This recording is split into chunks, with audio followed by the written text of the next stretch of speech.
every time I come in the kitchen, you in the kitchen, in the goddamn refrigerator. I sure am hungry. What up? My name's Chuck, and over here we got Keem. Say what up, Keem. Yo. Welcome back, everybody, to the Morning Dinner Podcast, and I bet you guys liked how we switched that one up that time. We have a guest with us today. She is a psychic. Hi. Can you remind me exactly how you pronounce or how you say your title as what you are? Because it was like I'm psychic, angelic, counselor, and mentor. Okay. It's a long one. What's angelic mean? Angels. They're the ones who guide me and talk to me. I talk to them. Okay. Most often. So. Oh, real quick, we want to say your name real quick. Oh, yeah. I'm Cheyenne Bumagat. There we go. Oh my God. There we go. You talked to me about being a I'm not gonna get this right. A psychic angelic counselor. Mm-hmm. What exactly does that mean?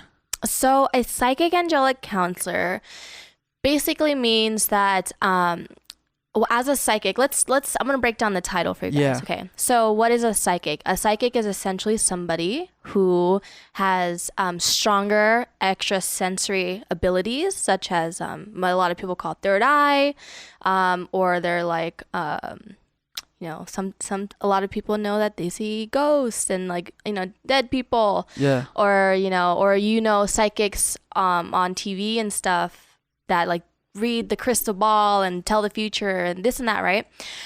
I mean, those are really dramatic and super exaggerated because it's TV. So you think that's more like a show, kind of like to put out that persona of being a psychic, right? Is it more so being psychic is more of a like an inner feeling, or how does that work? Being a psychic is just seeing beyond the physical reality. So, for example, I'm going to give you an analogy. So say that you are watching planes take off into the sky, right? It's a plane. It's a plane. So you're watching the plane take off, and as you see it going up higher, you just see less of it, right? Right. So me as a psychic, you may not see where the plane is, but my sensory abilities can just locate it. Like I just know that it's up there. Kind of like how a dolphin uses echolocation. Right? And they just use those sonars to kind of like know where things are at. Mm-hmm. Oh, nice. I mean, all of us are psychic, to be honest. Really? It's just, all of us are psychic. Even Chuck? You know, we all are empaths. We all have empathic abilities. You know, we can talk to animals, right? So technically that's being psychic. Mm-hmm.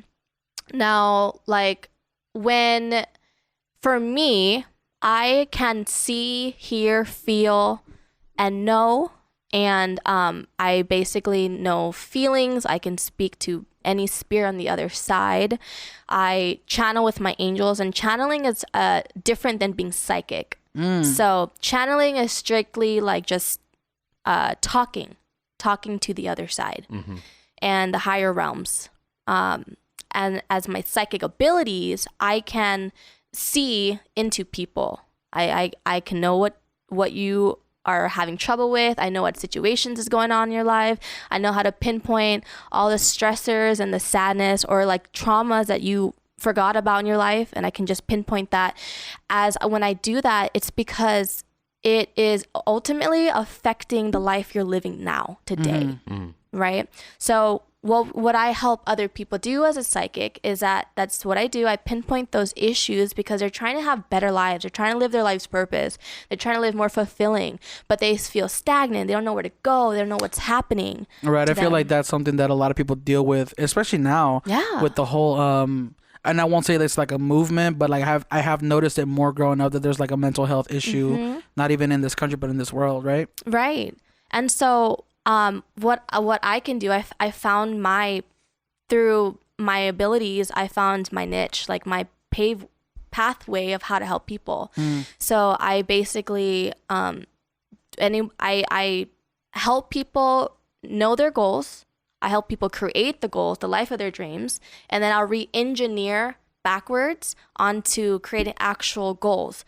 But while they're trying to go through their goals, you know, what stops them? What makes them fear? What makes them doubt themselves? All of those things start coming up as they try to reach their goals. So what I do is I just stop them in the tracks, let's heal this. Let's take out all your limiting beliefs. Let's heal your traumas of why these are happening, what happened in your past, so that once we heal that and we're taking out that energy, we're essentially reprogramming their energetic field, their vibration, their DNA into something that is more aligned with where they want to go. So this sounds like a very, it doesn't sound like something that somebody would automatically get into. What got you into becoming or following this journey in your life? Well, since I was young, I've always been a know-it-all. I know, it's so funny. You should have been a lawyer. I could be, but I really hate debating. Because when I start debate, I'm like, ugh, I can't do it. But basically, my family has always been Buddhist, and my family has dealt with black magic on the bad side of it. And growing up, it's something that I was traumatized by, because I'm like, oh my gosh, like I just want to be a kid. I just want to like be normal, right? Now, when you say black magic, that's like curses that like or voodoo voodooism. dolls? Yeah, really? Like curses. Like in Asia, Buddhists, anything. Buddhists practice black magic? Not my family's Buddhist, but other people. Okay. Right. So that's kind of how I associated like religion and like what's happening to my family. And for a long time I just tried to forget about it. And as I grew older, I would just know things, like I was know-it-all. And I try, like, even when my friends were going through trouble and stuff, like I just knew the answers to their problems. Like I had the right advice. I give it to them, and whether or not they listen to it, whatever. And I was really actually good at listening to my intuition, my gut feeling. Like I knew before things would happen, and I didn't know that there's such thing as psychics actually. So you think that gut feeling that you had was a psychic intuition? Yeah, it's intuition. So we all have that. This is all our inner guidance system. Okay. Right. So I have that, and it wasn't until when I left a really long relationship, 6-year relationship, and it wasn't fulfilling. It was very stagnant, and I was like, what am I doing? I need to live my life. This is not what I'm meant to be doing. So I broke down. I surrendered to God, and I was like, normally I'm not religious because I've had a lot of religion trauma with people trying to convert me. And so, that's when I was like, I'm going to use the word God. So I used the word God because that was the last source. So I was like, okay, there's a higher source out there, obviously, that's running this entire planet, right? And so just one day when I did that, and I was grieving and crying and just like surrendering like this life that I really just didn't suit me.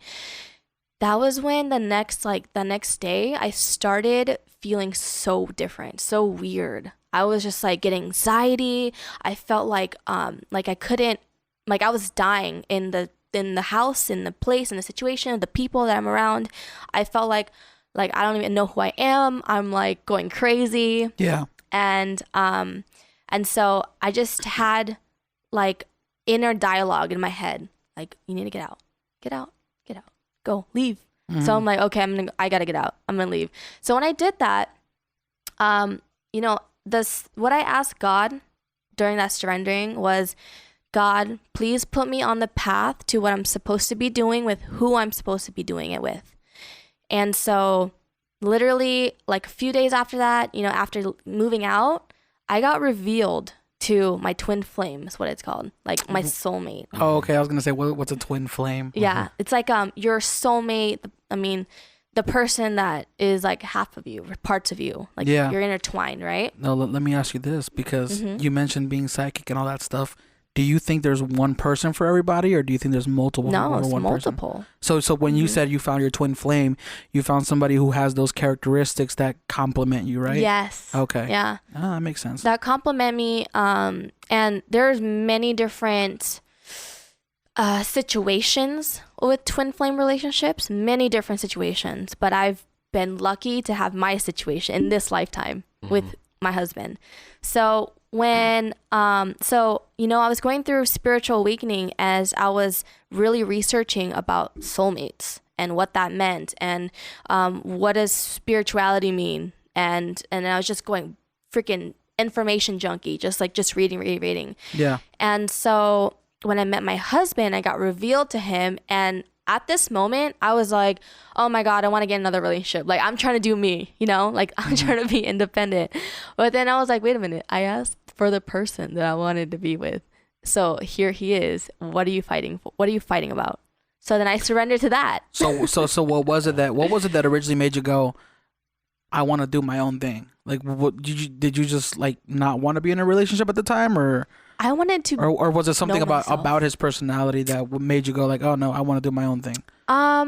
When I was leaving the last relationship, I wanted to explore myself by myself. I wanted to see exactly what was going on with me. And so when he came in the picture, and it was just a magnetic connection that I couldn't get away from. And I was driving myself crazy trying to block it out because I wanted to be independent, right? Right. So that's when I surrendered. I was like, all right, let's see what's going to go on. Let's see what God has in store for me, because I did ask him. Like, I might as well continue surrendering. So long and behold, here he is, also interested in me, and we said I love you like 3 days later. We moved in together a week later, and he accepted me fully for the spiritual journey that I was going on. He accepted me for that. And 3 days later? Yeah. Dang. Crazy.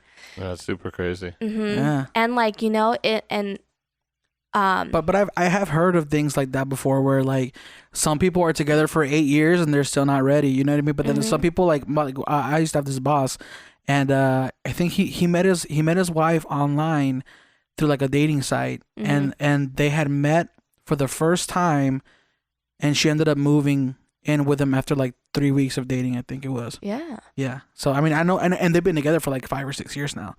So I mean, I do understand that there are some people, I don't know, does it come down to like a energy kind of thing? Like, you know what I mean? Yeah, energy is everything, and trusting yourself is everything. A lot of people get afraid of, what are people gonna say, what do I look like if I do this or if I do that? Everyone's always living outside themselves, and so they don't have the courage, the bravery to really truly listen to that inner gut and do what it is that they actually want to do, whatever their desires are and wants and needs are, right? So that's part of my work, and that's how I help people get onto their life purpose, because that's scary. It's like it's a 360 transformation from who you thought you were to like shedding off all of the aspects of, the masks that you created for people. So it's really intense. The masks that you created for people. Okay. Do you believe that there's like, how relationships, sometimes they say that there always needs to be a dominant person in the relationship, because when you have 2 dominant people, their personalities clash. Do you believe in that, or do you think? No, honestly, in my interpretation of that, it comes down to masculine and feminine energy. Masculine and feminine energy. And most of society is dominated on their masculinity out of their ego, fear-based. Ego. There's that word. Yeah. And that's a lot of the reason why a lot of people are unhappy, unfulfilled, and not in relationships, because they haven't found that relationship with themselves first. So, yeah. And there's a lot of broken relationships out there because, like, you are what you attract, right? So, like, if you don't know who you are, or if you're broke, like, you don't know that you're broken and there's things not working in your life, and you're not taking the responsibility to really digest that, acknowledge your situation, then you're just going to keep attracting things that will show you that that's what's going on inside you. How? Because I'm thinking of like what would be an example? Like, for example, would you say somebody who has like a drinking problem? Okay. Yeah, this is a good one. So something similar to that? Yeah. So you know how say that there's a girl and a guy, and they are having a toxic relationship, or they're having a bad relationship, right? And then the girl somehow finds a new lover in the club, at the bar, whatever. And then they're like, oh my God, I love this person, this and that. And they make me feel so alive, right? So they get together. She leaves the current boyfriend, gets together with the one she met in the bar or whatever. And then 3 weeks later, a month later, then shit turns bad. Why?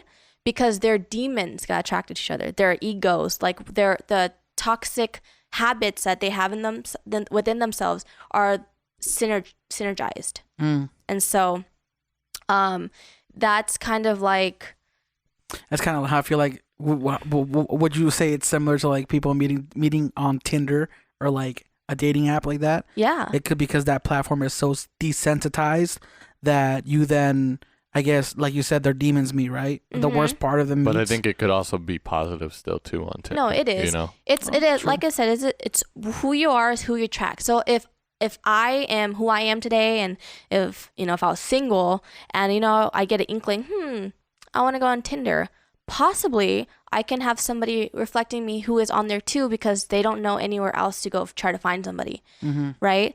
But who nowadays are completely in tune with themselves? Not a lot of people. No. And it's unfortunate, but that's why there's like a huge mass like awakening of people finally getting into their spirituality. So going back to that question, like, or that whole thing you were just speaking about. So when you're in that transition phase of like when she was trying to find somebody new and she found somebody who had the same energy as her, but it was demonized, what's the best way to go for her so she wouldn't run into that situation? Or do you have to go through these situations to figure out where you stand? Both. Got it.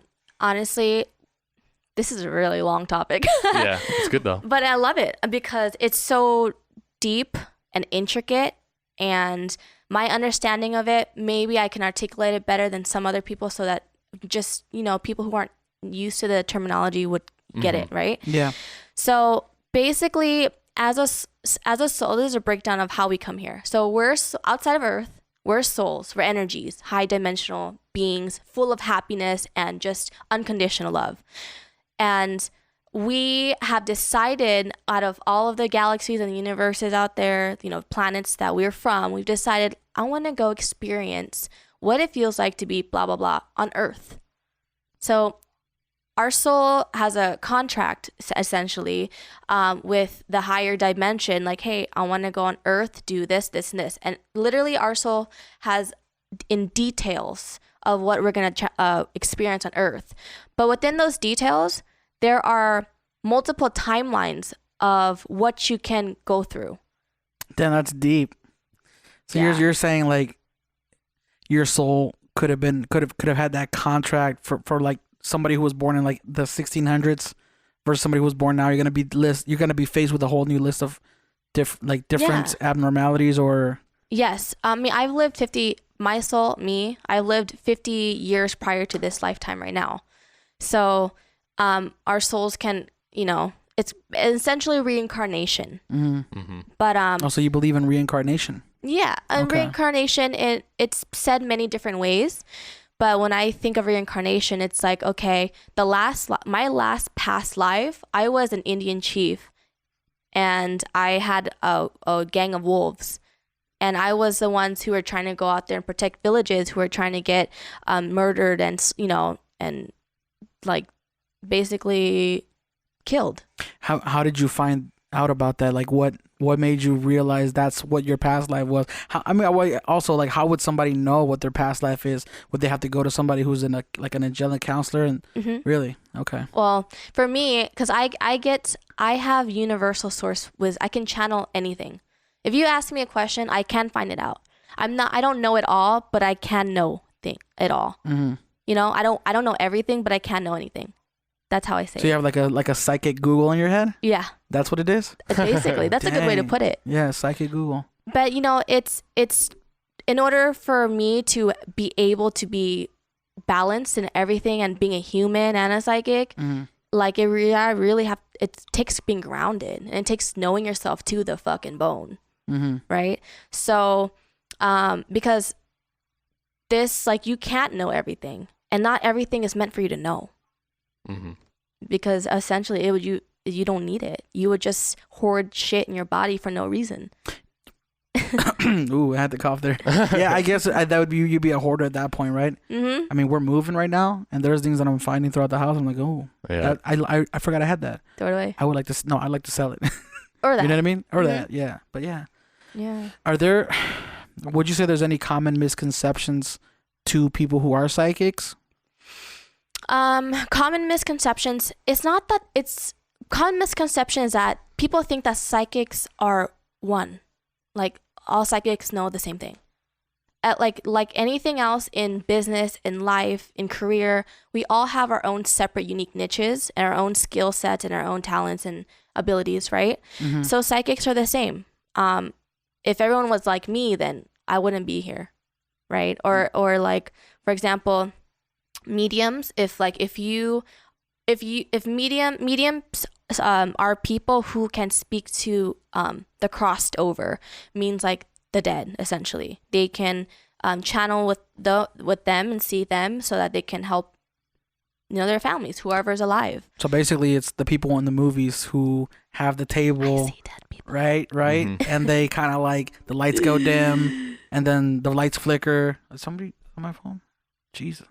And then like basically they channel voices or their parents or something. Yeah, their like parents. that. But here's the thing: like, do their voices change when they do things like that? Because that's how the movies portray them. So right. So that's a misconception too. Okay. The movies portray fear-based spirituality. Okay. Fear-based spirit. And that's what sells, right? yeah, that's what sells, fear. And if anything, with anything in life, it is up to you to get the best experience through your intentions. So what are your intentions, right? So like for Ouija boards, for example, the Ouija board isn't evil. It's a person using it, could be, with those intentions. Mm. You know what I mean? Well, yeah, and plus movies have them based out in movies that kind of push that narrative Yeah, most of kids like, don't use a Ouija board to talk to their dead ancestors. They do it to just like, oh, I want to call a demon and see what happens. it's kind of like when you go in the Yeah. mirror and you say Bloody Mary 3 times or something like that, right? And like, cause they're curious. Oh, Right. like, is this real? I'll be honest, I've never done that before. Like, I'm still scared to this day to do it. Yeah, me too. My ass died. I'm like, nah, I'm good. and there's this movie coming out next year called La Llorona. Oh yeah. You know, I used to love scary movies before my awakening. Uh-huh. Like, Wait, so now you don't watch them at all? no, Really? I can't, because it really interpedes my energy. It really. But even if it's like for entertainment purposes, where you're like, okay, I'm gonna, like, for example, there's some music that I listen to, not because like it's my cup of tea as far as like, oh, it provokes deep thought within me, but it's kind of like, oh, that's my ratchet playlist. It's like I'm party gonna play music. that. Yeah, it's like it has its purpose. You know what I mean? Like, I'm not gonna go out there and use these words that they're using in these songs. right. But it's just like for an entertainment purposes. Or do you think that even though somebody might use it for something like that, like for example a gym playlist, right, and it's got nothing but trap music and songs about womanizing and all that stuff, do you think that's still, even though you're using it just for entertainment or for that specific purpose, subconsciously it's doing burning something. itself into you? Yeah. Dang. Everything. Okay. Everything. Binaural beats, the different frequencies of those, the hertz in those, it's all intentional. It all hits different things, different vibrations within our bodies.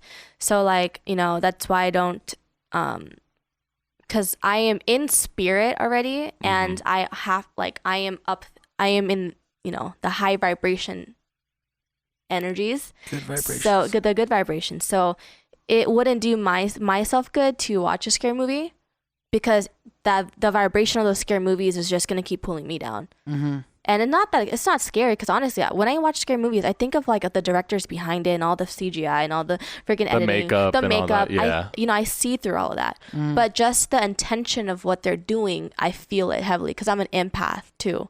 So what's an empath? Empathic person is somebody who can feel the Like feelings. empathetic? Yes. Oh, okay. So like I can deeply feel the feelings of other people, and and also a clairsentient. Well, clairsentient is a true, like, deep feeling. So that's actually what that is. But empath is just knowing the feelings of other people, like just stepping in their shoe. So you can tell when somebody's sad or somebody's mad. Oh yeah. But even if they don't say anything. I can, like if you told me your cousin's name, Yeah. I can tell you what's going on with him right now. Really? Mm-hmm. Right now. Mm-hmm. Do it. What about my sister? Your sister? Yeah. She's stressed out the fuck, like out of life right now. Yeah, she does get, she does get like anxiety and things like that. She does, and that's was she here this past week? Was she? I don't know. I want to say maybe she was. She came to pick up something or drop something off. Yeah, maybe. That's that's the anxiety I was feeling in my stomach when I walked in here. Really? Mm-hmm. No, Jesus. I got hella anxiety. I can't even front. It's probably me. They putting me on the spot right now. I mean, it's like, you know, you guys are all reflections of each other.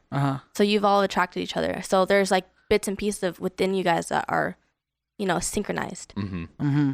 So like us right now. Yeah. I'm attracted to you guys because you guys are just in this game, and I'm in my career game too, and it's just starting. So that's why we came together. Well, what can you tell about our intentions though with this podcast? You have pure intentions. Yeah, that's good. That's what I hope. So, yeah. Mm-hmm. So hold on. So if anybody gives you a name, you can automatically tell anything as long as they're related to them, or is that like a? I know. I told you I can know anything.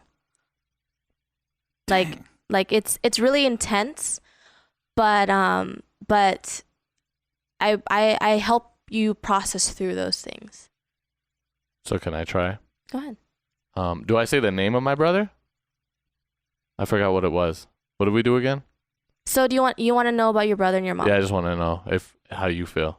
So, like, what do you feel from them? Your brother and your mom. Yeah.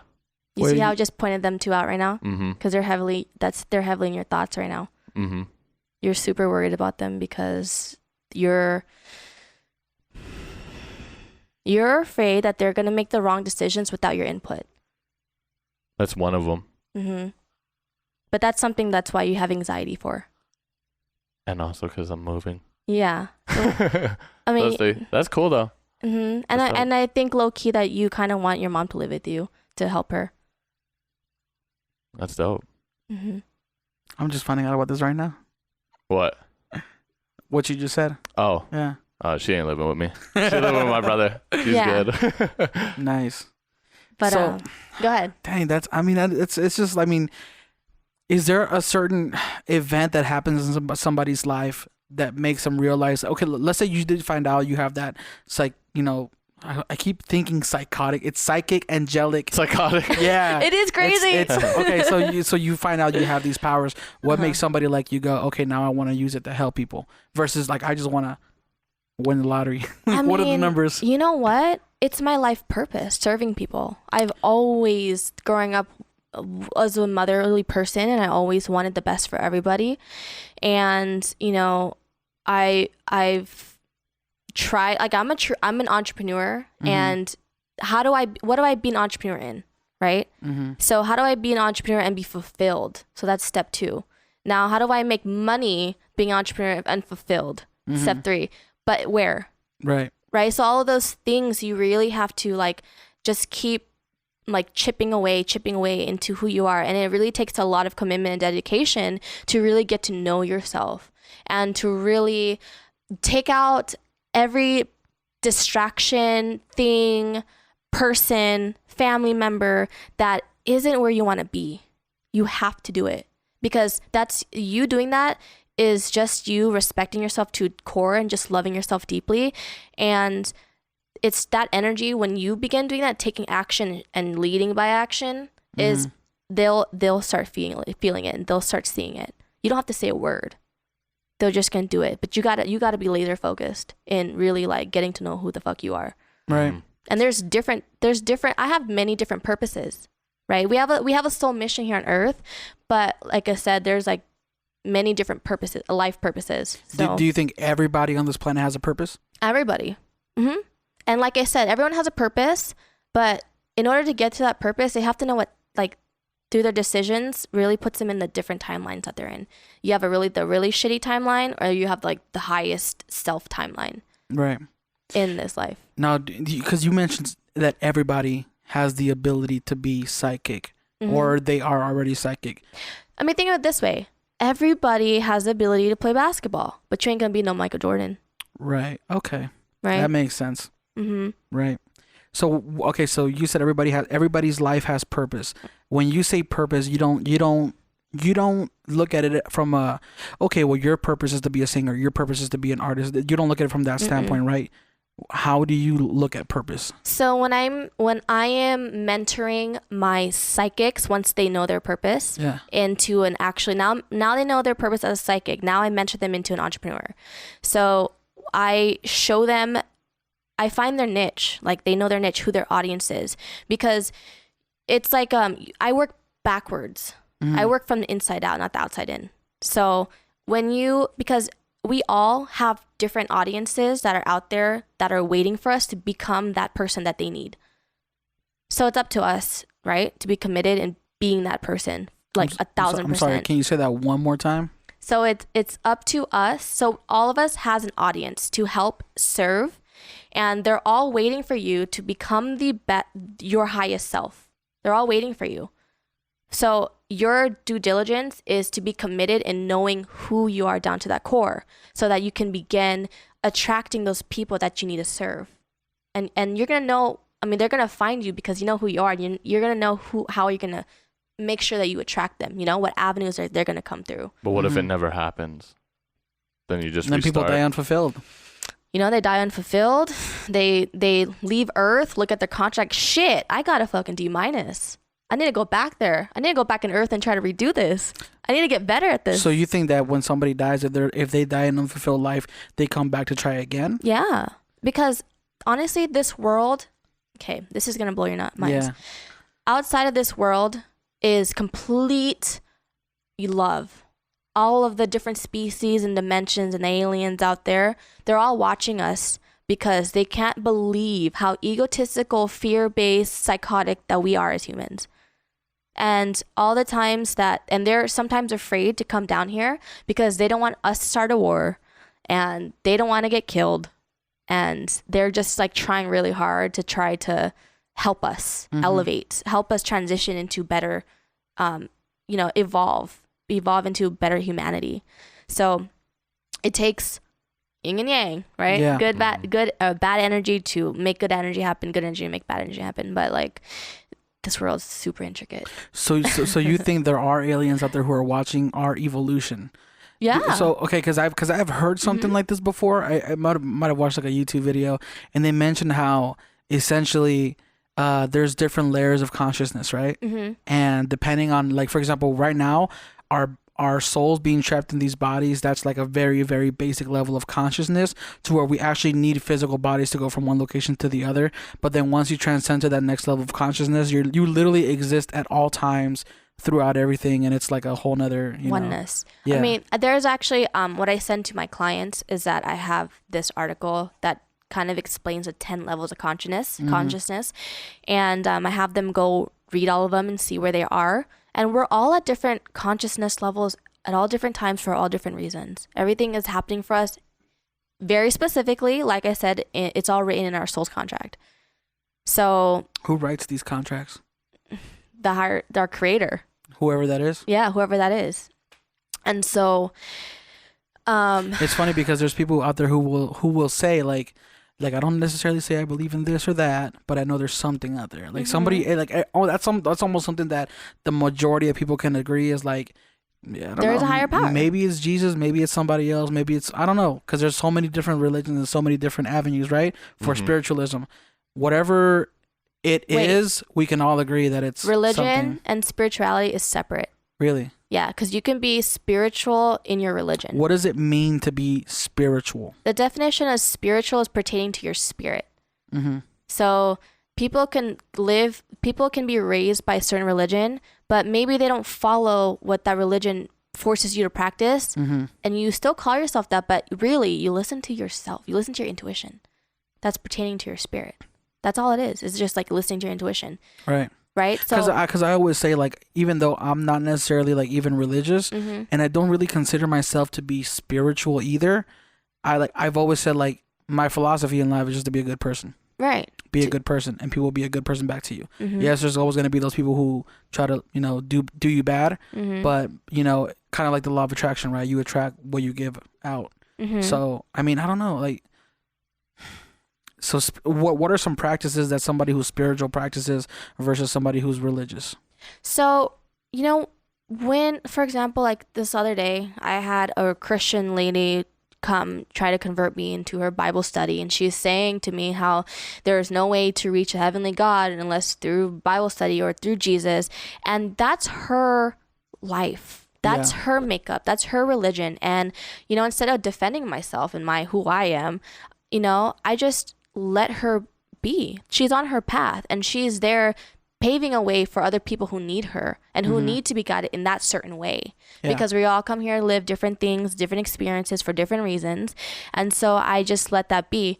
And so for me, what I explain is, you know, I speak to God straight up. I channel him myself. I speak to him inside here, because if all Bibles were to be burned tomorrow, how will you speak to God? Right. Right? Why would he leave you on this earth without an internal guidance system that he can reach you to? That's just silly. Why would he do that? Yeah.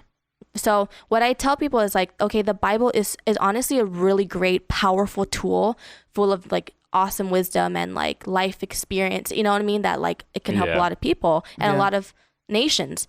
But a lot for the people who are seeking into that, trying to, I don't know, use it just essentially for their purpose, it's not the correct makeup, because we each have a purpose, and the Bible will help guide you through the how to be thinking right, but there's not your name and your birthday is not on there with the exact plan of what God told you to do in this life. Like, oh, Beyonce, you're gonna go be a singer. Yeah.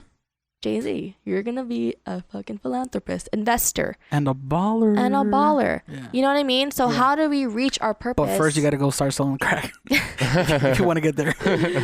Oh, that's funny that you mentioned that. Why? Because Biggie's my spirit guide. Oh, Biggie Notorious. Smalls. Yeah. B.I.G. He's your spirit guide? He's one of my first ones. What do you mean? He's your spirit guide. Like, explain that to me. So a spirit guide are I'm loving these terms, by the way. Spiritual mentors. So they're like they're the higher dimension who crossed over, and in that realm, if they can reach you, they're gonna try to mentor you through life.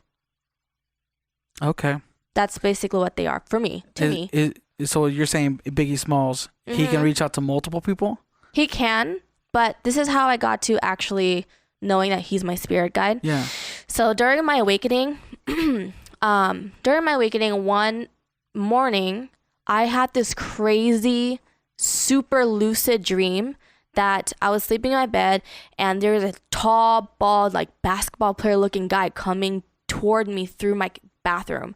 And I was freaking out. I was like, what the hell? Like, I legit felt like this is so real. But then I was like, but it's a dream, but it's real. But like, you know, it's weird. Yeah. And so I like went to go grab like my lamp, and I was like trying to like block myself from him. He's walking like, slow down, wait, I'm not here to hurt you.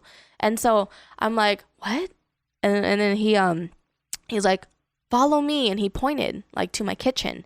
So I looked over at my kitchen, and I see Biggie Smalls sitting on my counter, and he's wearing black. He's wearing his gold chain, and I, you know what, in my life, like previously, I don't really watch Biggie Smalls. I don't really like, I listen to some music when it plays, but I don't really like tune into his life. You know what I mean? Yeah. Like I'm not like a fan, right? Right. So that was interesting to me.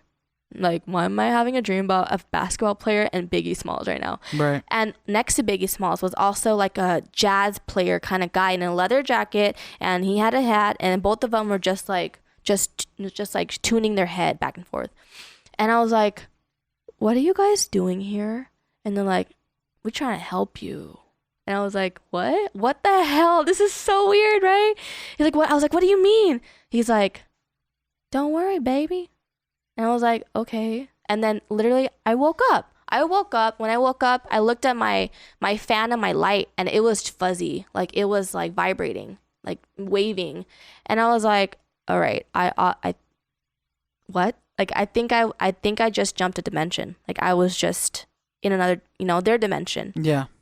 So then I became curious about spirit guides. This was before I knew that he was one. but I had him in a dream. So I start searching, looking it up on Google, in the internet. And then I was reading about spirit guides and what they are. And, you know, when I asked myself, like, so is Biggie my spirit guide? Like, I felt a warm, like, feeling in my body. I was like, yes. It's like, oh, okay, I'm going to run with it. All right, that's cool. Mm-hmm. You know, it's like interesting. So then, you know, on my journey again, I come to a realization of, like, I asked who my main spirit guide is. So who is my main spirit guide? And each one of us has multiple hundreds. Okay, that was gonna be one of my questions. Yeah, that's why I'm saying it now, because I know. So she in my head, bro. She in my head right now. So as everyone has just a few spirit guides that have traveled with you from like your first life on earth, and they traveled with you to help you. And there's spirit guides who have been with you just for this life when you just got born, or who come in and out of your life in different life experiences to kind of help guide you through those experiences. So what I knew from when I had a meditation, I did this through meditation. So I did a meditation about, okay, who's my main spirit guide? And when I got deep into it, this lady came into my face, like my vision. And long story short, I heard the name Monica, and I looked up Monica, and when I saw this lady, she kind of looked like she was in like those old paintings in like the Bible, like, you know, like that table. What's that table? Oh, like the Last Supper. Yeah, the Last Supper, like that kind of clothing. Like, okay, so she was really like that. Prehistoric. Yeah. Like. Really prehistoric. I was like, interesting, right? They had sheets on. Yeah. And then I looked up Monica, and what I came to find that really resonated with me, and that I truly like, it's like a belief, like it just resonated, synchronized. Okay, this is my spirit guide, Saint Monica, mother of Saint Augustine. They're in the Bible, and she's a hardcore Christian. I was gonna say, which Bible's that? Hardcore Christian. Christian. But to me, she's like super sarcastic. She's a reason why I love wine, because in the Bible, they talks about her being like obsessed with wine. Mm-hmm. And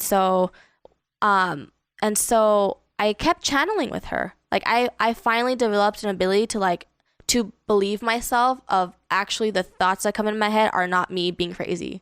Right. Like, cause they're like, her tone is a different tone. She's sarcastic and super like blunt all the time. Mm-hmm. And I'm like, not all the time. Right. Mm-hmm. So do you think so everybody has a spirit guide and everybody has multiple spirit guides? Yeah. But are they influenced by them without them even knowing, or is it something that they have to go through this spiritual journey to get to having a spirit guide? Okay, so even I have a spirit guide. Yeah, and they influence you. I've seen like some people who just have personalities that don't really match what they look like. Right. Like I have this skinny white friend, and I'm like, dude, you're like a old black chick, bro. Like the way he talks, like he just has that sass. You know what I mean? Yeah, exactly. Okay. So you're saying like people can be influenced by them personality wise too? Yeah. Okay. Definitely. And you know, when you see people change and be a totally different person, it's a different spirit guide. Yeah. You know, or just a different transformation. Just like everyone's just going through their journeys. They're not conscious enough to know what the hell's going on behind the scenes. Yeah. I feel like that generally about life, we all say, do, behave, act, and do, like we just do things that we can't necessarily always explain. Mm-hmm. Right? Sometimes you feel certain ways and you don't know why. Exactly. And I mean, and there's no handbook to being a person on this planet. So I feel like there's like a whole the Bible. Yeah, I don't know. I'm not super into the whole thing, but because I always say, like, I mean, there's so many different religions out here, man. Like, who's to say who got it right? You know? Right. And the ego is the one that says I got it right. Yeah, the ego.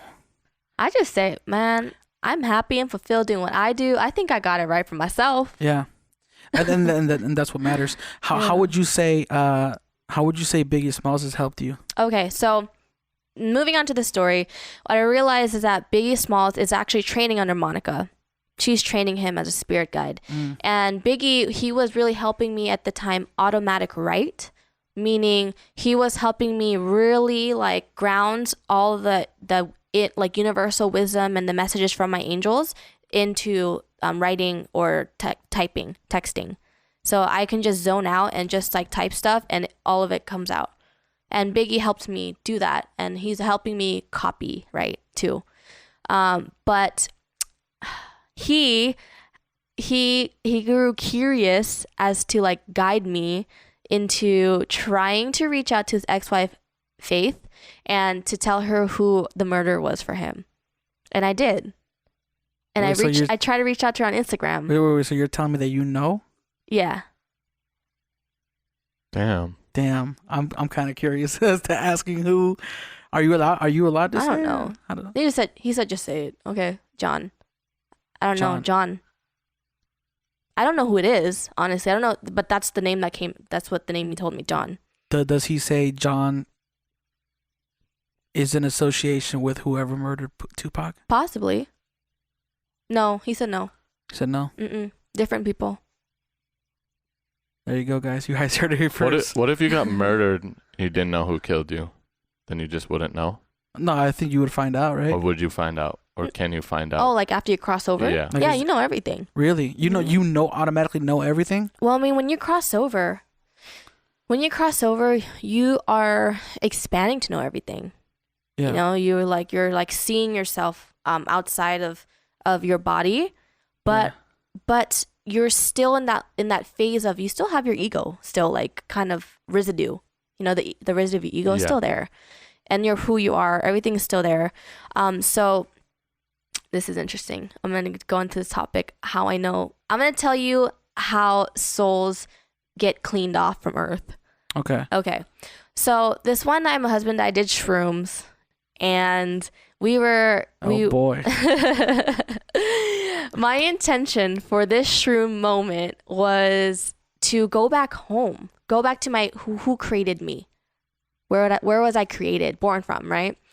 And so, man, oh man, when I set that intention and we were just listening to like shroom music beats, I saw myself going through the wormhole, like the tunnel through different dimensions, and I was going, and then I finally got to this like arena. When I got to this arena, there was like angels, like, and just pure love, like, oh my God, it feels so good, so euphoric.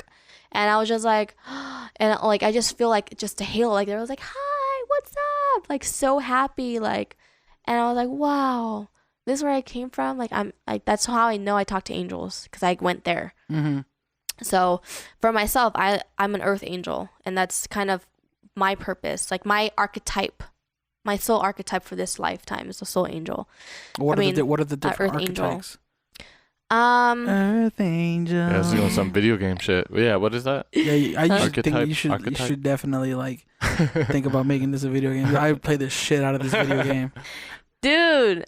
Well, my husband's him and his partners are actually creating an app, a bodybuilding app. So if you have him on here to interview, you should probably talk about that. Bodybuilding app. That sounds nice. Yeah, that sounds nice. Yeah, but it's like a something. Yeah. Something about deadlifts and shit. Something about that. It's cool. It's fun. That's tight. Mm-hmm. I've always said that you know how some people just don't want to work out, right? They're too lazy, or they make excuses, or they just don't want to do it because it's too hard. I feel like if you gamify working out, kind of like the Apple Watch did with like, you know, being able to challenge people and do things like that, that makes it fun, and that takes another layer off of it, right? So I've always told Chuck like there should be a gym where you could actually like, oh, can I say it? What? The whole basically video game gym where you can basically my idea? No, it wasn't your idea, fool. I'm just kidding. I don't even know what you're talking about, to be honest. No, it's basically a game. It's basically a gym that you go, and everything you do earns you points, right? Ooh. So like every mile you run, even break it down to the step, every step that you take, and it's all done through like crypto. You know what I mean? Like it's. Guess what? We all pick up on the same ideas. Yeah. That's part of us being psychic. So, okay, yeah, you know what? It's crazy that you say that, because there's been times when I'm in a room with my brother or my dad, and we literally, it's dead quiet. Nobody has talked for 20 minutes. We're either I'm on my phone, he's on TV, and then we'll start singing the exact same song. Or he'll sing a song, and I'm like, dude, I was just thinking about that song.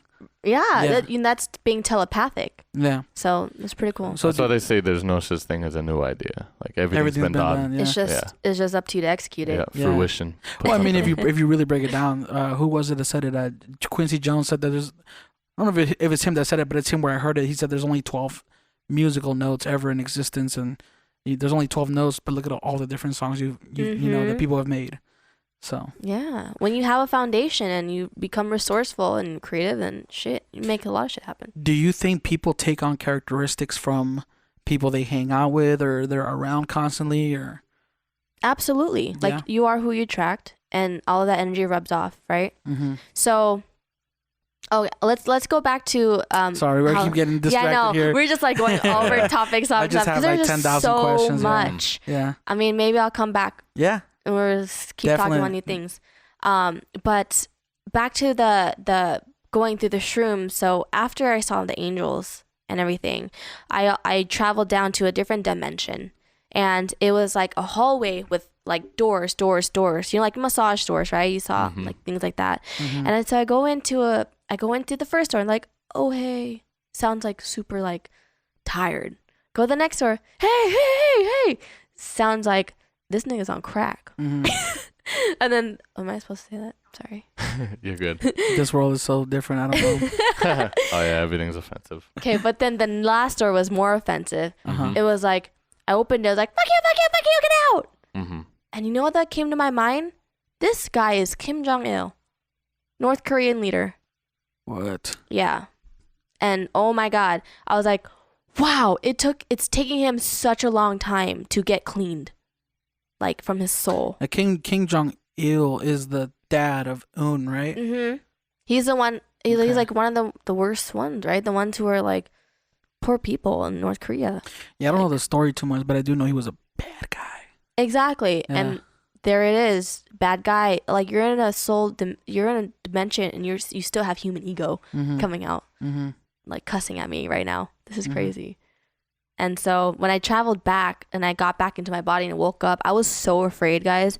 I woke up my husband. I was like, oh my God, we need to get out of this house. I think he sees me. I think I got paranoid. I thought that he was gonna like energetically freaking bomb me and stuff like that. It was nuts.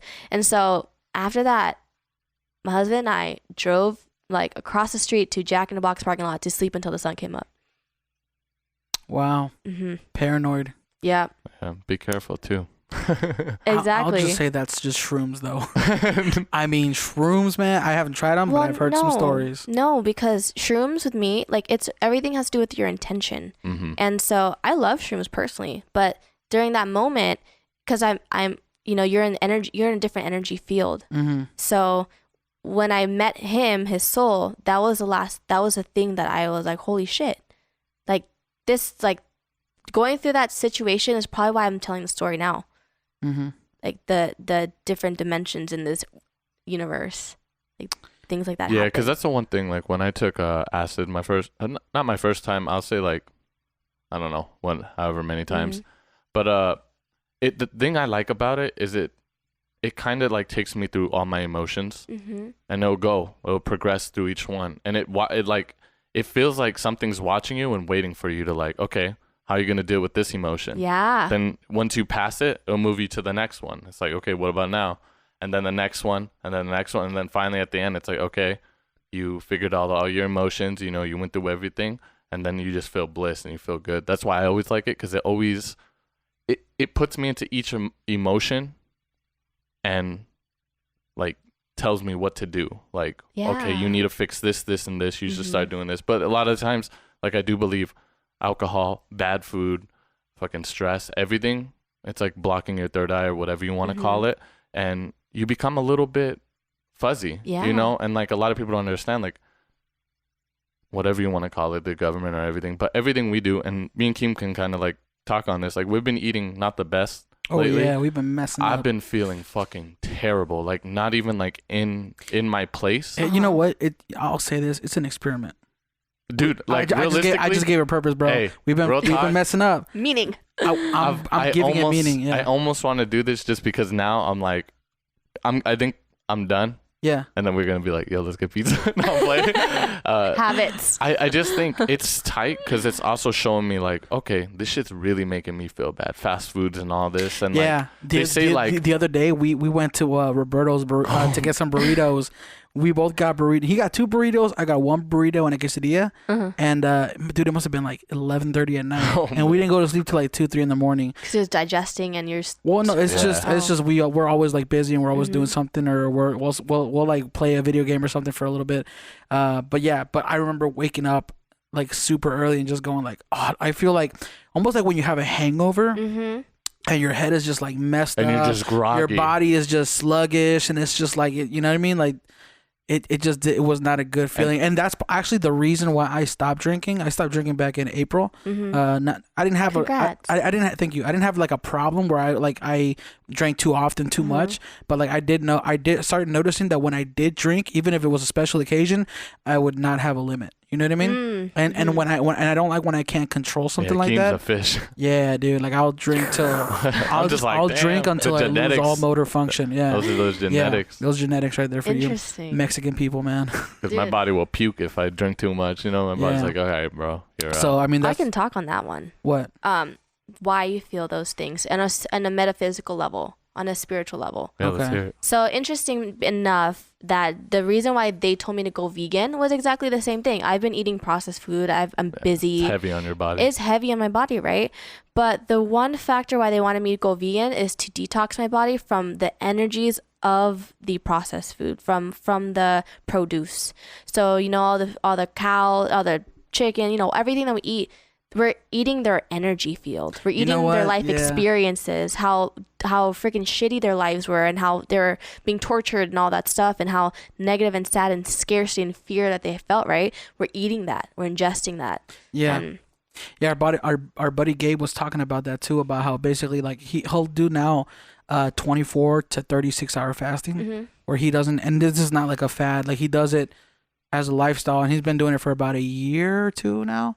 A year and a half maybe, but he'll literally eat once a day, and he will literally not eat meat, or kind of like a vegan based diet, or sometimes he'll throw some meat in there, but it's not very much. Like it's also very portion controlled, and he believes that we as people aren't. I mean, we can, and we have been doing it for years. We can eat 3, 4, 5 times a day, but he says that the way that we should be eating is literally not as a means to kind of like. We were eating for entertainment, right? As opposed to eating for needing it. And he said, like, you know, we've been tricked to believe that we have to eat every 6 hours or 3 times a day. Like that's what, think about it. When you're a kid, that's what they tell you, right? Drink your milk so your balls get strong. Right.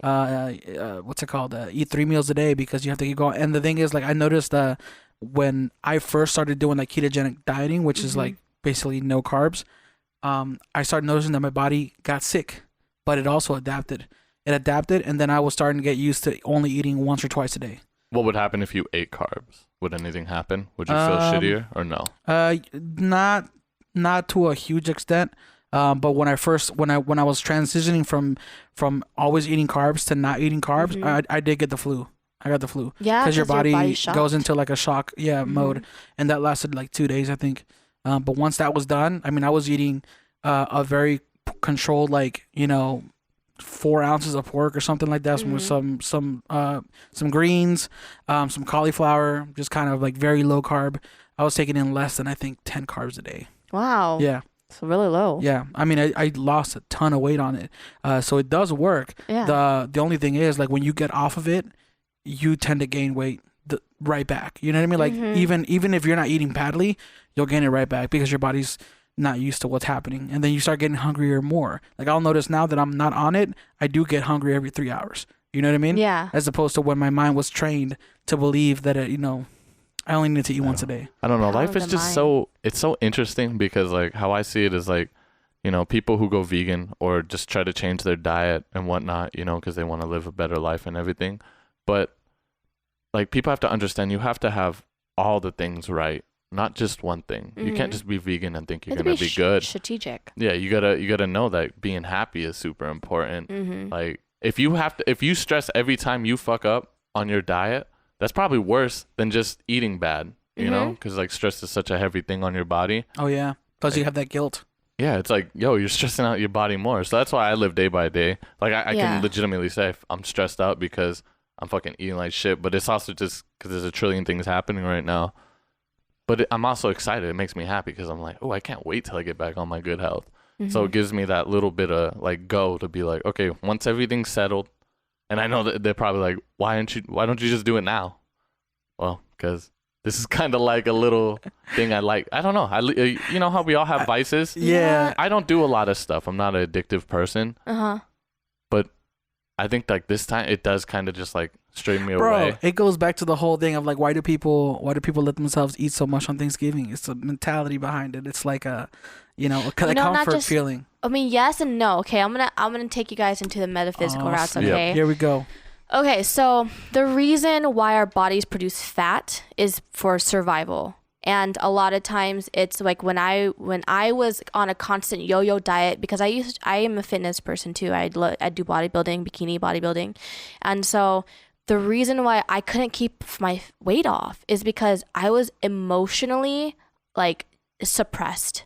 Like emotionally, I suppressed everything that I felt. I didn't say what I meant to say to who I'm supposed to say it to. I didn't speak up for myself. I denied my anger for some people sometimes because I feel like that's bad.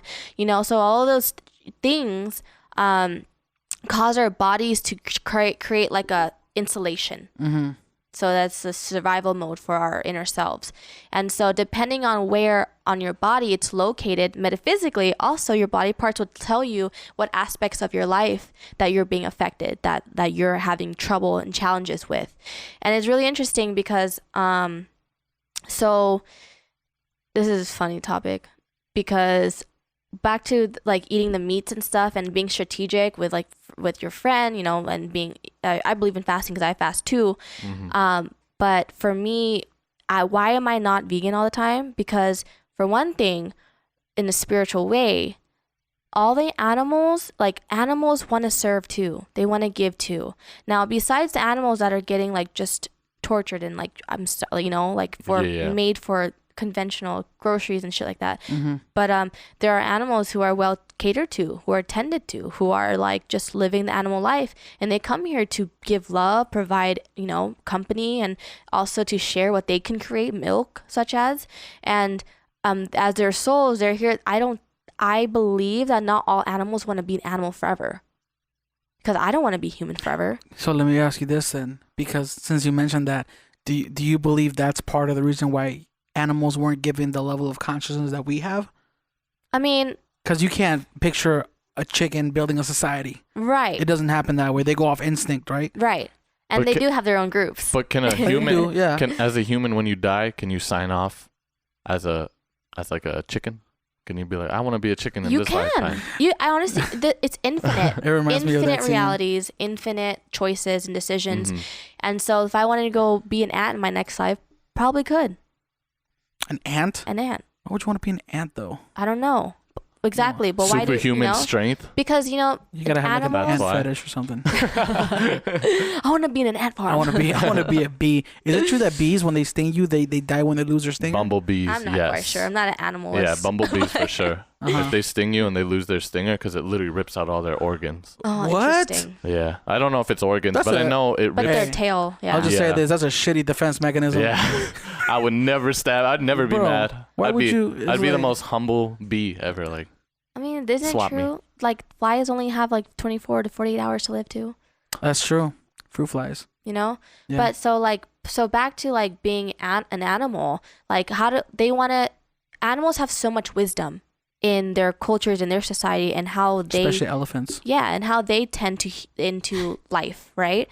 And some of them, like cows and stuff like that. How do they give, if not if sometimes they want to give and sacrifice themselves and allow us to eat them and transmute their wisdom too down to us. So that's why eating, for me, I like eating organically grass-fed beef. It makes me feel good, makes me feel lean. But such as like, okay, elephants or whatever, they come down here to pave paths for certain places, certain things.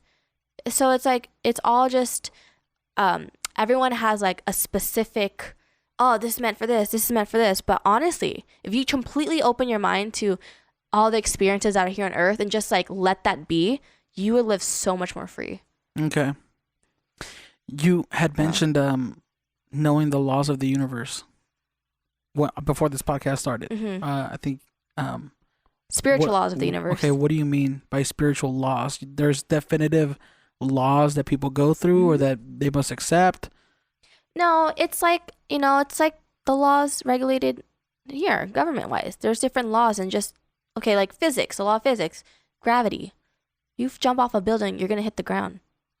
Like, right? That's a law of this world. Right. Like, so what are the spiritual laws? I have them written down, but so the way I work is that I know of things and then I'll find the title of it later. Okay. So just like, I actually listened to an interview with Lil Wayne and Jimmy Fallon? Yeah, Kimmel? Jimmy Fallon. And, Jimmy Fallon goes, so how do you write your music or how do you make your albums? He goes, I just go in there and spit. And then before a concert, I have to practice what I wrote. Yeah. He has to practice what he spit. Yeah. Instead of like writing and then going to read off and like make it happen. That's what Biggie did, right? He went off top. Like when he recorded, he just freestyled basically. I don't know. Oh, I believe so. I think I watched an interview with him doing that. Damn, that's a whole nother level of the brain being activated. I feel like it's your creativity when you're down and you know your chord and you just know yourself. It just comes. Like it just comes out. Yeah. Now, or you sold yourself to the devil. Sorry. That's so funny. Now you mentioned there being laws of the universe or spiritual laws of the universe. Are they anything like the 10 Commandments, where it's like, "Thou shalt not kill, thou shalt not steal"? Oh, you know what? Honestly, on that topic, like I'm telling you, people come here to experience some fucked up shit, and they come here for certain things. Like you said, like spirits come, like our beings come down to experience some bad shit. Yeah, is that why people end up being murderers? Yes. Is it because they were so good all their life? They're like, man, I want to experience bad. Honestly, they can be in a planet that is just full. I was a good girl. I'm trying to pour out now. Yeah. I'm trying to let this thing pop. Like I'm saying, like all of the other planets that are out there, whatever kind of societies they are, sometimes they're all just super happy and they're all like utopia, right?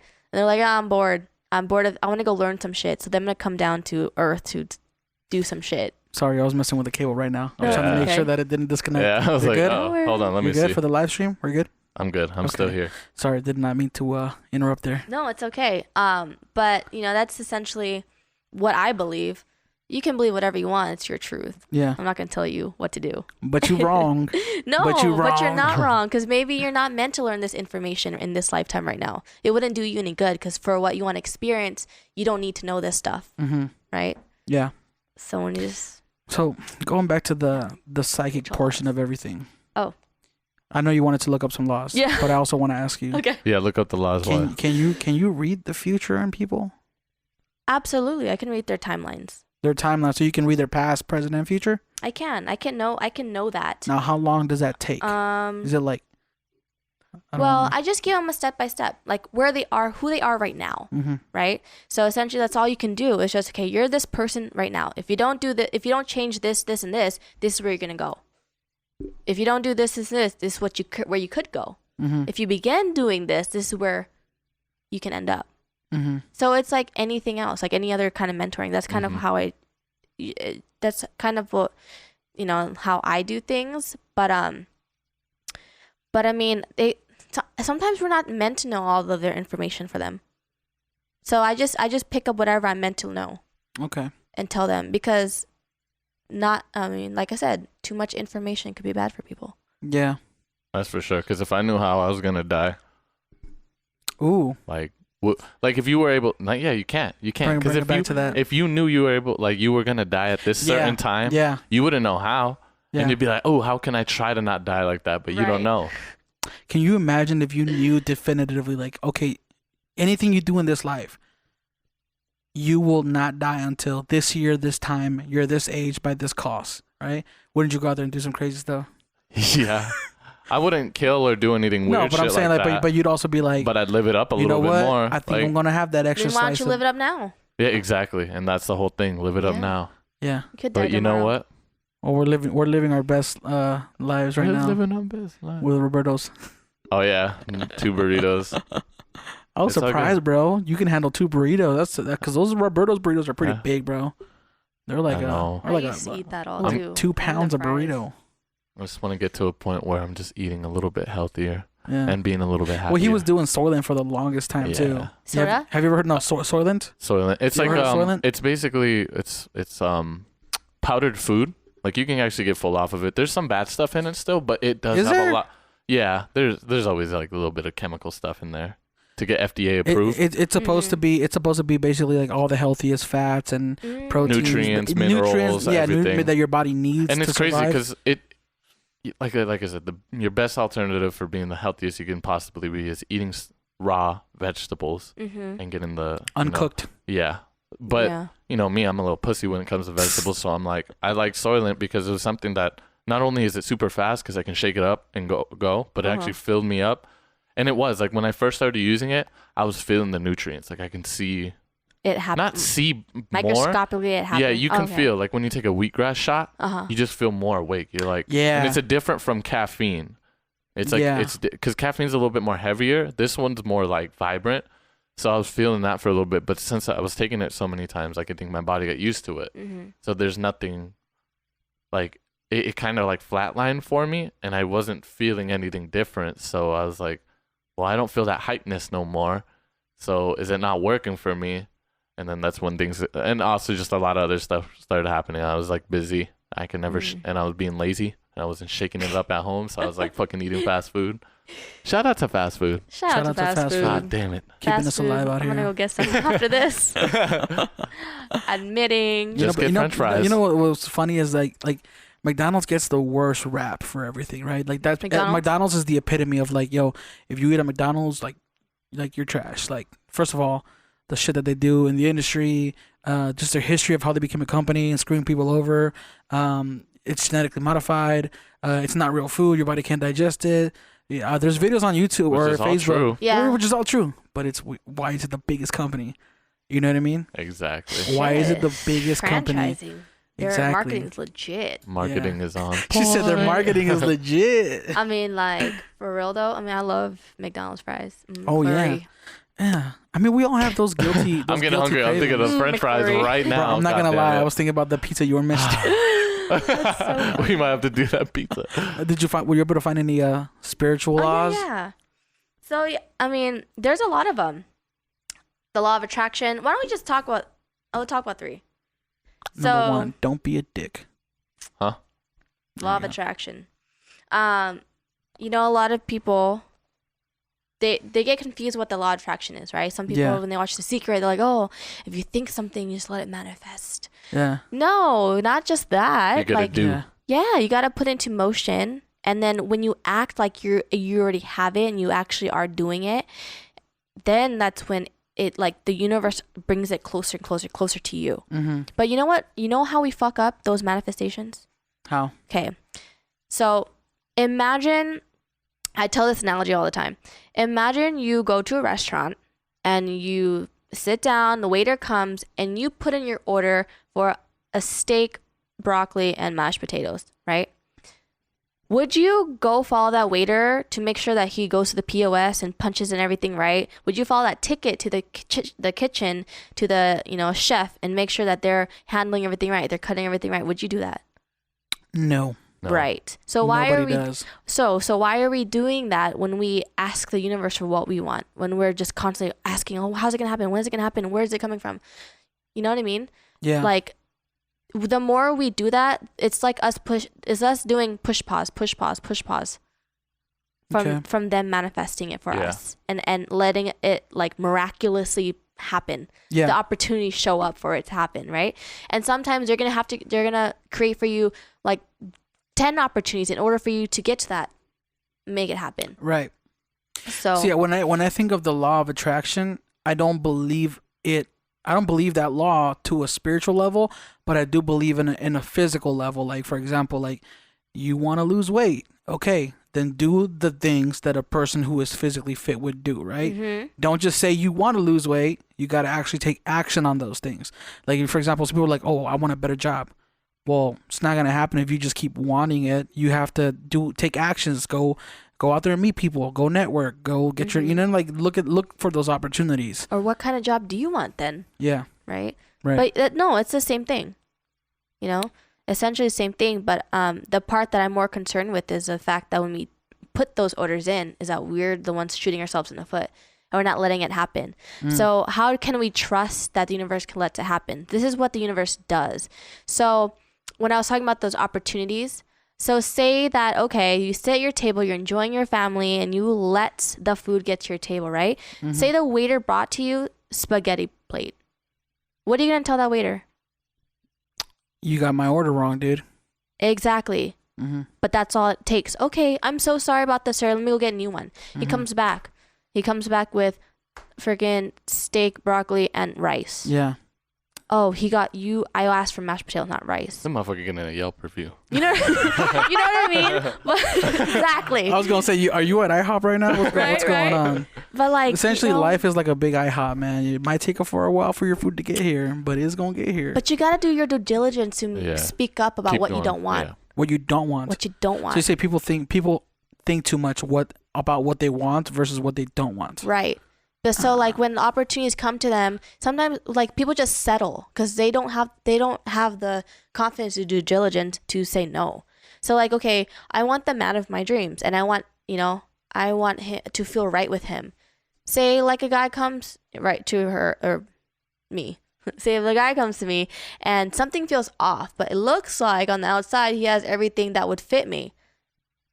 Instead of settling for like he looks like it, you know what? I'm gonna be like, no, it feels off. I'm sorry, it just doesn't feel right. You have everything that I want, but it doesn't feel right.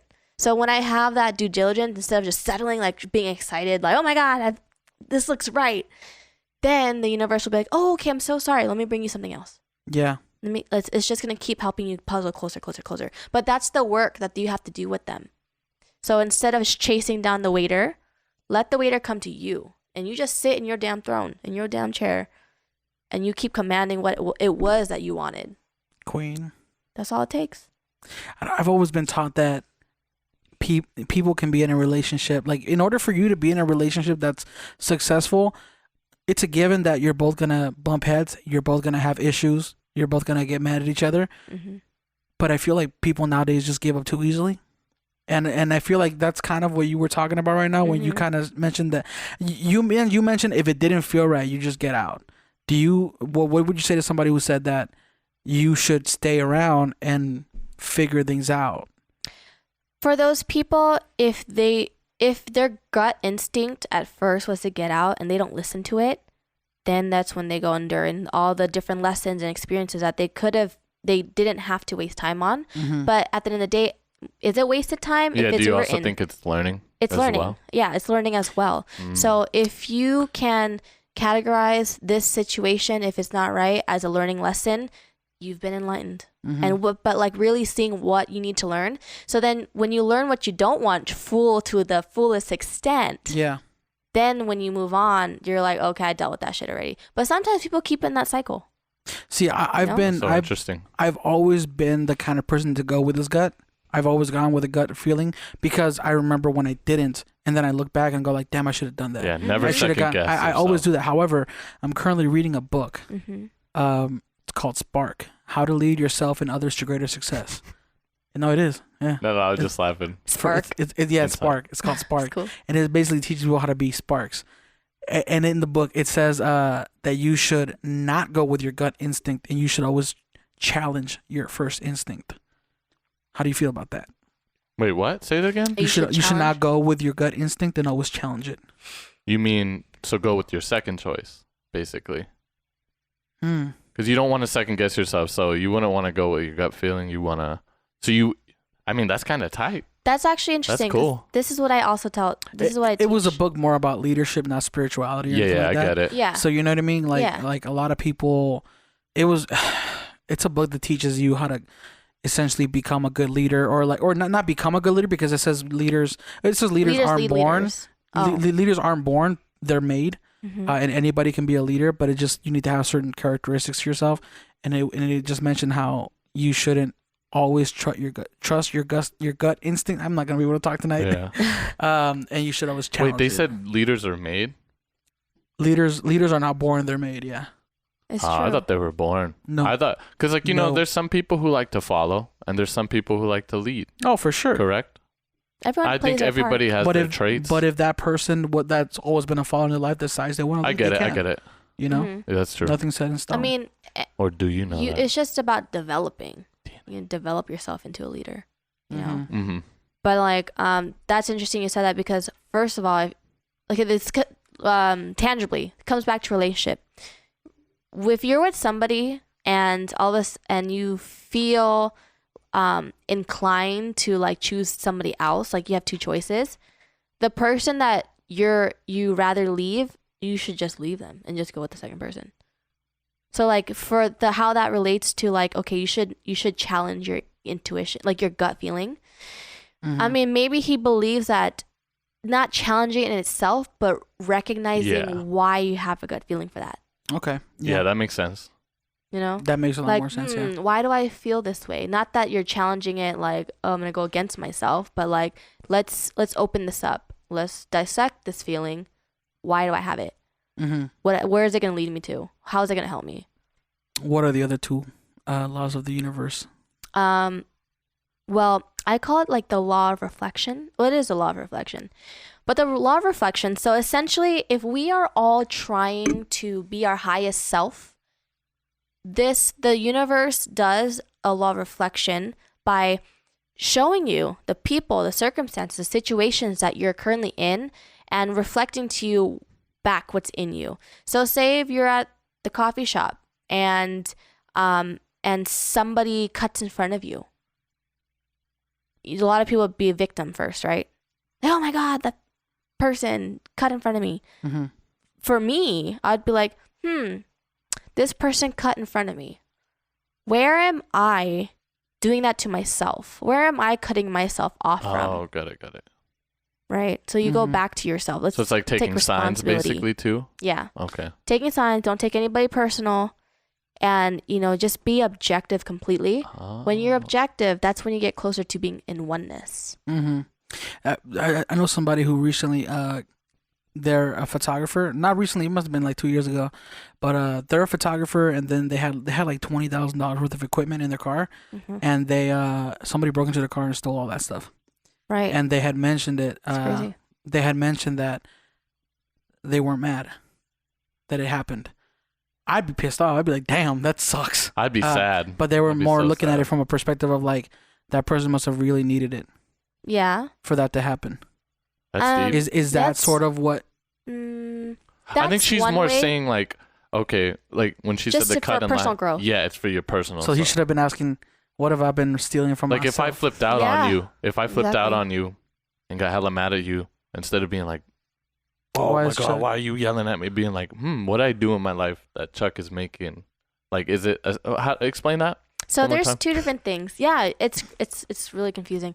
So there's what I share with my clients is there's shadow work and there's reflection work. Mm-hmm. So reflection work is when you see something happening and if you don't like it, you're being triggered by it. Where inside yourself are you doing the archetype of what that situation is?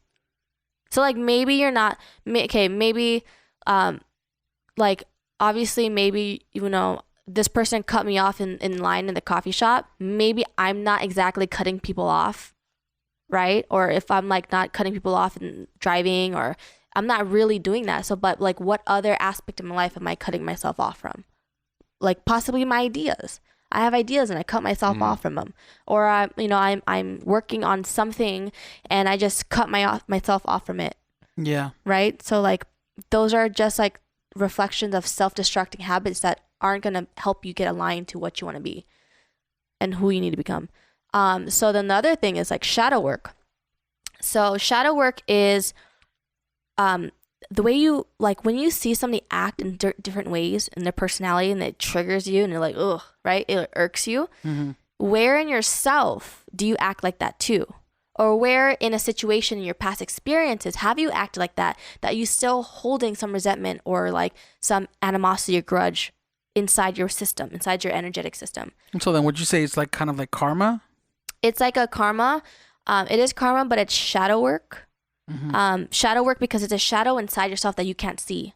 So the only way the universe can show you is through somebody else. Okay.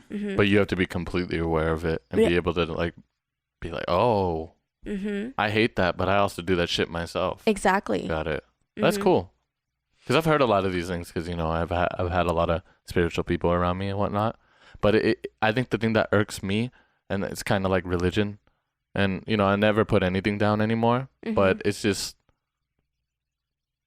when you follow something like that, please follow suit all the way through. Meaning, don't be too spiritual and then flip out on me. Because then I'm like, wait, you read all this shit. You can read energy and all that. Like, you got to read yourself before you speak. That's why I think I really liked Eckhart Tolle. But I don't know him. Right. It might all be a facade. But he's very calm. He takes time to answer. And he's the only person I know who really does. He's boring. Like, he's boring to me. But he's very, you can see, he's like constantly breathing, constantly meditating. I think that's the same with a lot of monks that I was around. Because, my family was Buddhist. Not the real Buddhist, but the religious Buddhist. Yeah.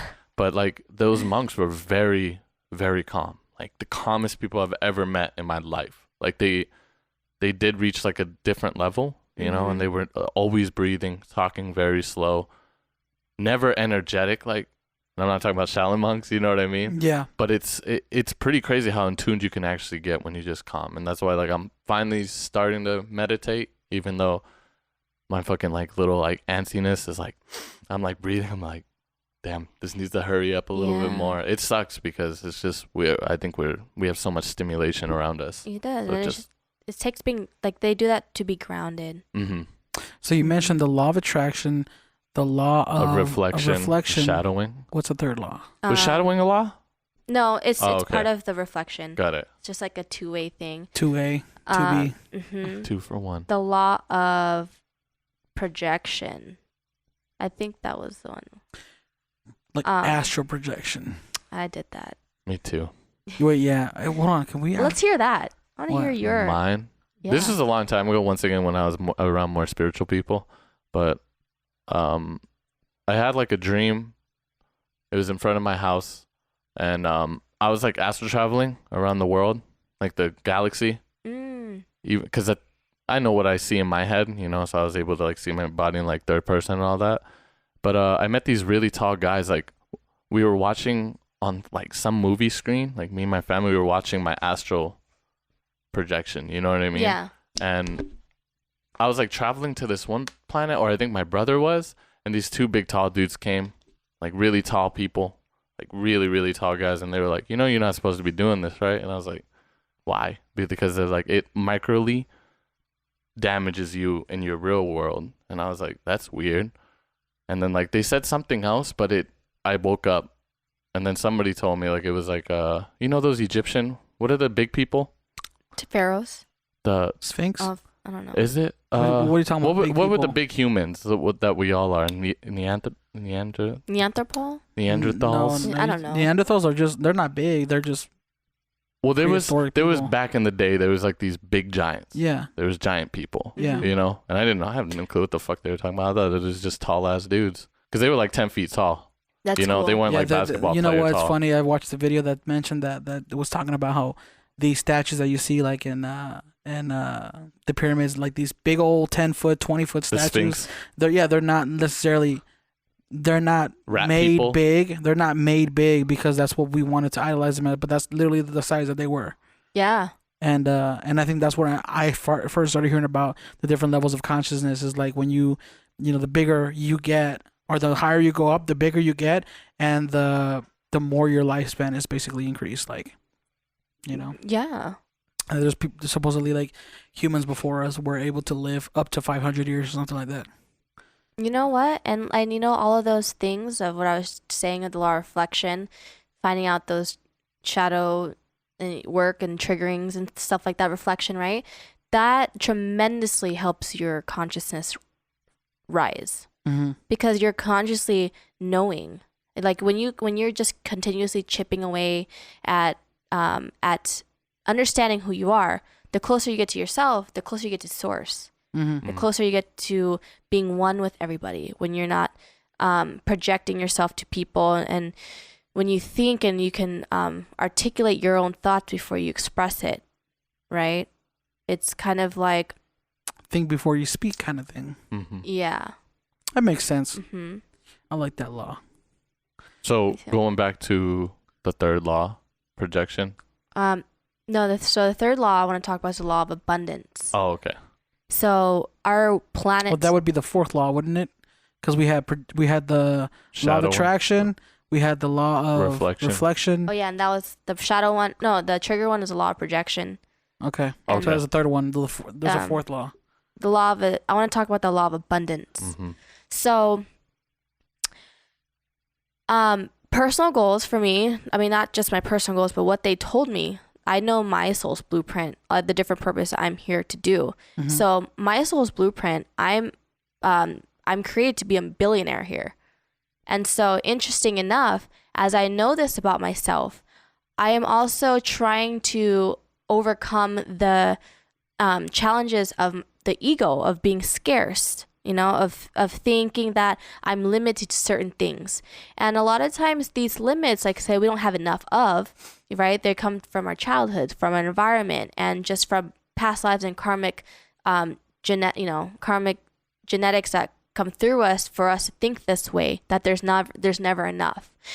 But if anybody out there, specifically I'm into this industry because I want to transform the psychic industry, because a lot of psychics are living in super low scarce mode where they're not charging their worth, or they don't know their worth, and they're just doing what every other psychic does to sell $20 readings and things like that, right? Yeah.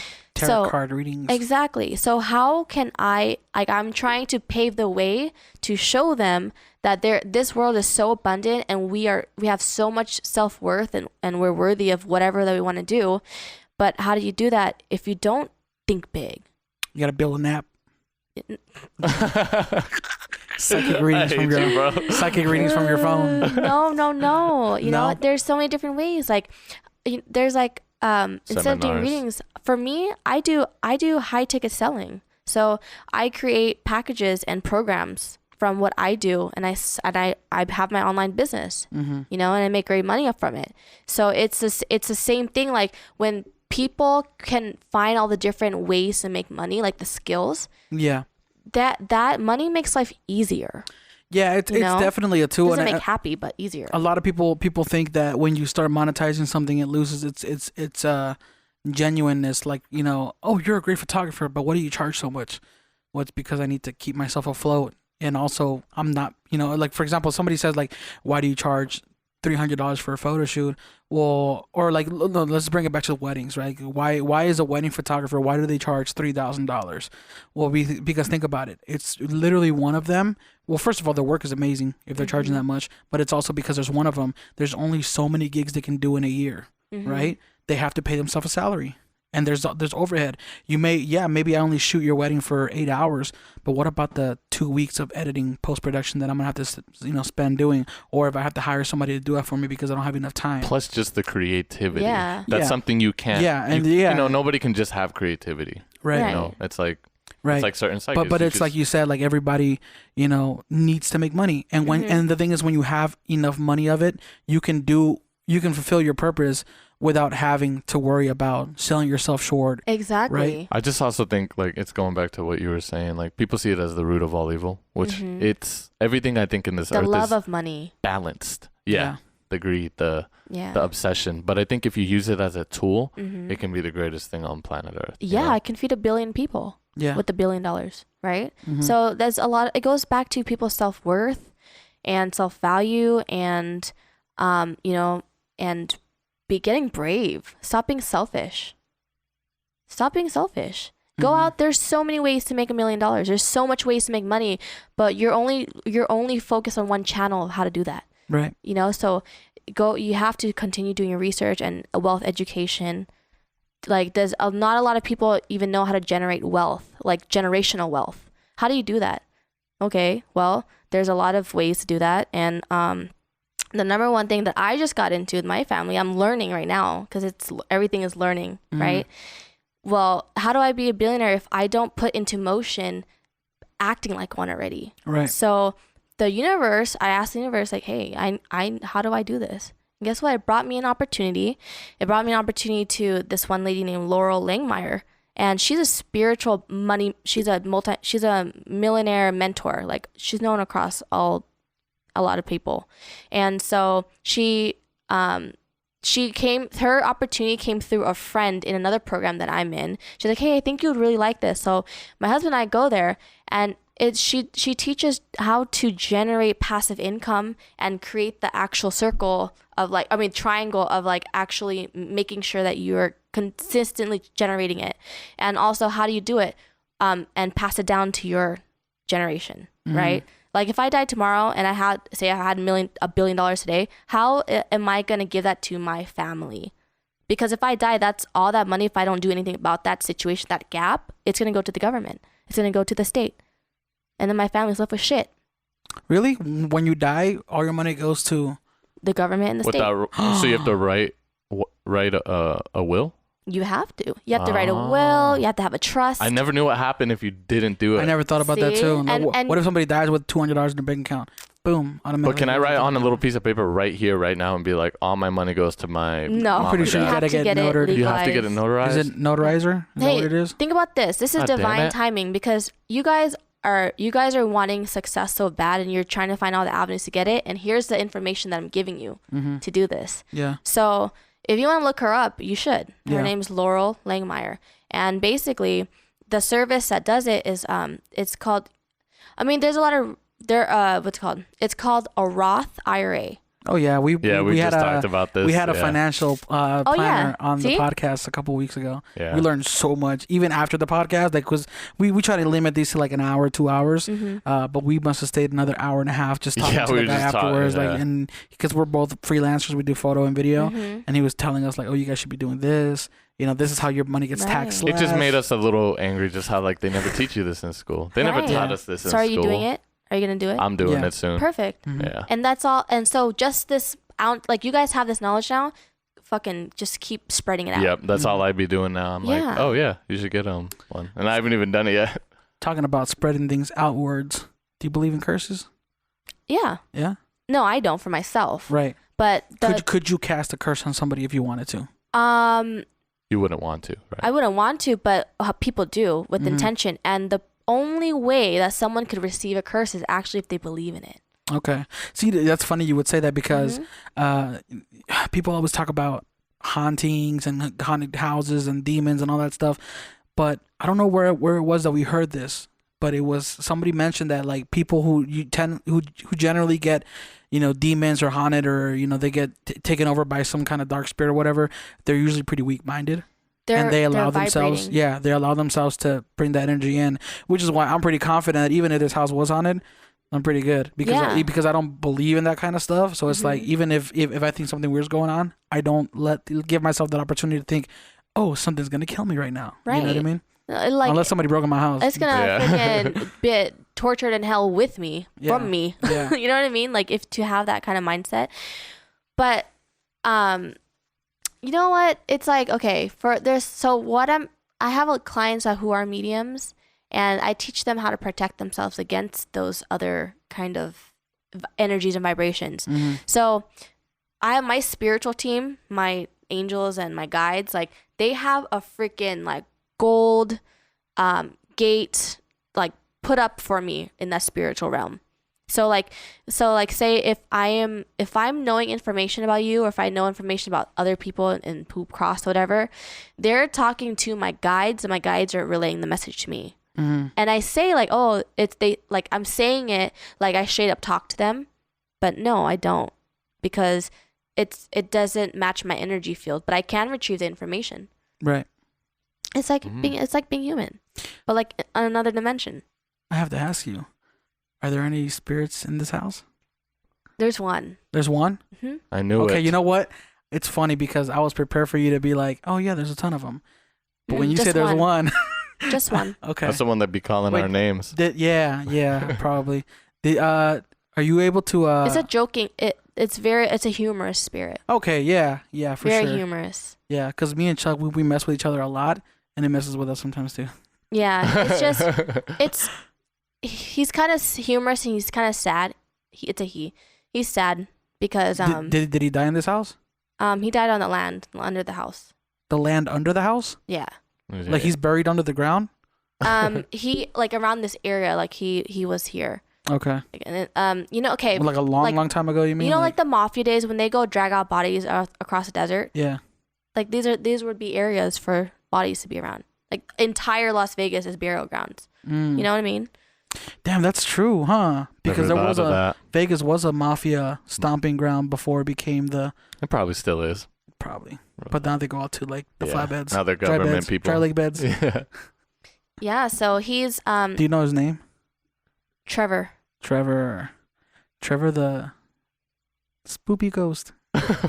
He's right now it's his energy. His soul's not here, but the energy of him is here. It's stuck here. Oh, dang. What's the difference between his energy being here and the... So it's interesting enough. So our souls are infinite. Our souls are love. So our souls can go in and out wherever it needs to be. But the energetic vibrations that we have around our body, our frequency, if it's low vibration from when we left, it gets stuck here. It can get stuck here. How is it? Can they leave ever? Yes and no. It's really confusing. It takes a process to transcend them. But we can't help with that, right? Not really. Okay. Sorry, Trevor. You're fucked. You're fucked, Trevor. We'd love to help you, but He said it's cool. he said it's cool. His energy said it's cool. We're not Full Metal Alchemist or anything. Because in order for him to cross over, we would have to like dissect his whole why he's here. We'd have to transmute his energy so that he can go. Yeah. So he can like get free. But I would recommend you guys to go get sage. Sage. We're out of this house in a few days. Oh. Yeah. Well, for your new house. Yeah. We gotta have sage. Yeah, I got sage. sage. New house. Perfect. We're gonna pay you to come by and do like tell us who's here. Just before we even move in, we should have her go to the house real quick. It's too late. Hey. She bought it. Okay, so we're actually coming up on the 2-hour mark. Yeah. But I wanted to ask you one last question. What is a spiritual awakening? Because you mentioned it at the beginning. What is a spiritual, and how does somebody achieve it?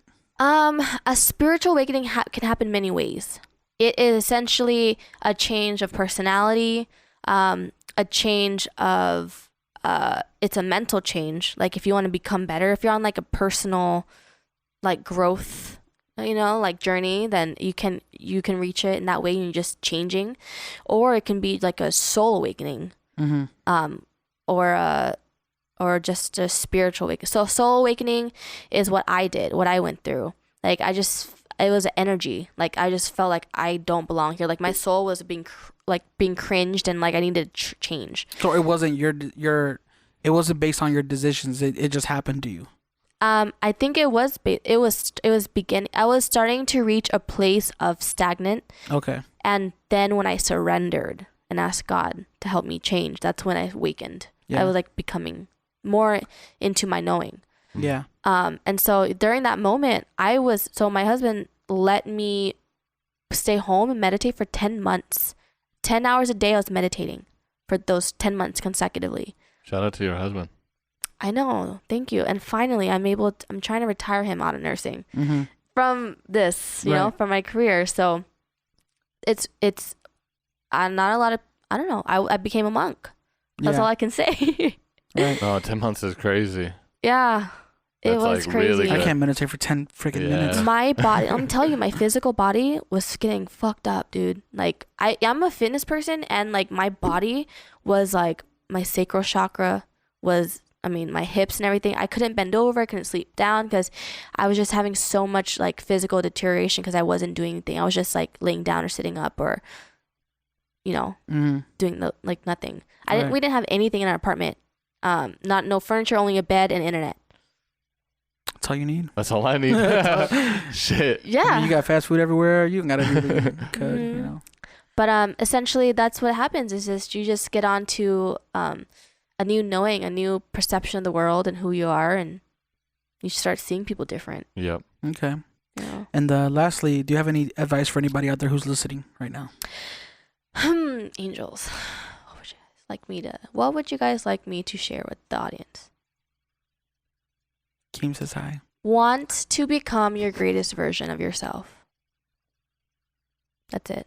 Become the greatest version of yourself. No, want to become it. Okay.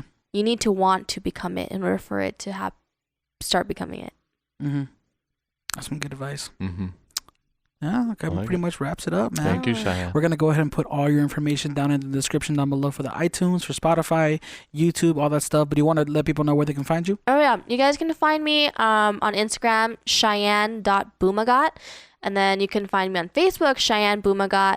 And I have my website, peaceofclarity.love. If you guys need some counseling in your life and mentoring, you want to know your life's purpose, I'm your girl. I will help you get there. I'll help you become that best person.